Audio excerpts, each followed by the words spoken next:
Up to President Trump's strike on Syria, there were few anti-bombing voices in the mainstream and corporate media.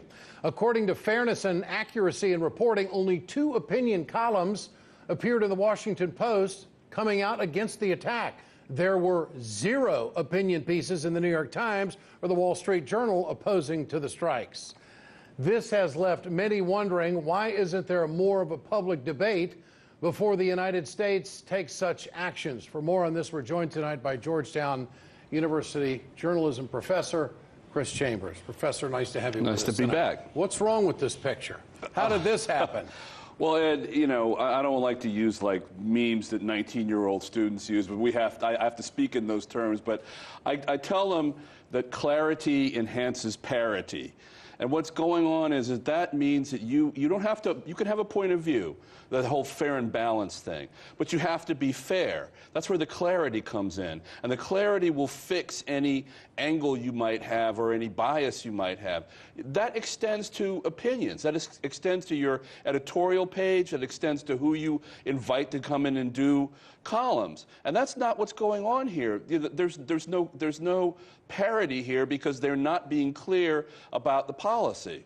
You mean there's no Ben Bradleys left? No. No, seriously, there's no critical thinkers at the major newspapers in this country, and even though newspaper readership is off, their online presence is still very strong, and they're a force in the media in this country. There's no question about it. But don't they have an obligation? Well, yeah, Ed. I mean, this is you know, journalism 101. They have an obligation. They have an obligation to get it right. And again, that's where the clarity comes in. I mean, you have an obligation to be fair and to get it right. I mean, that's almost a canon, a sacred canon, and that extends again to your op-ed pages.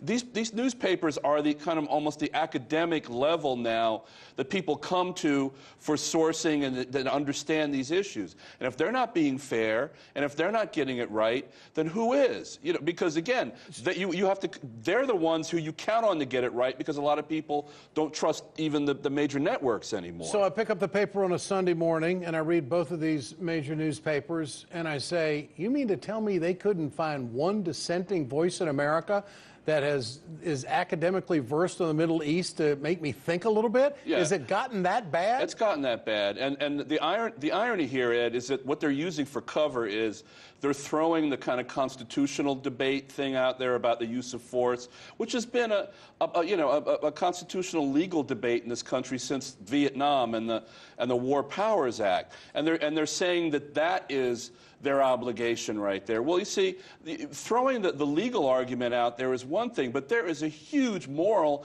and policy debate that is being ignored. Now, that taken into consideration heavily, is there a suppression of voices going on in the corporate media in this country? Oh, no doubt.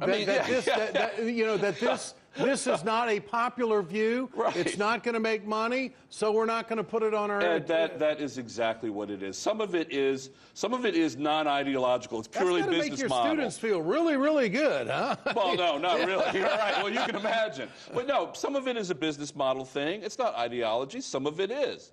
But I mean, regardless, it doesn't matter. The effect is no dissenting voices. And that is wrong in America. Professor Chambers, thank you so much. Thank you.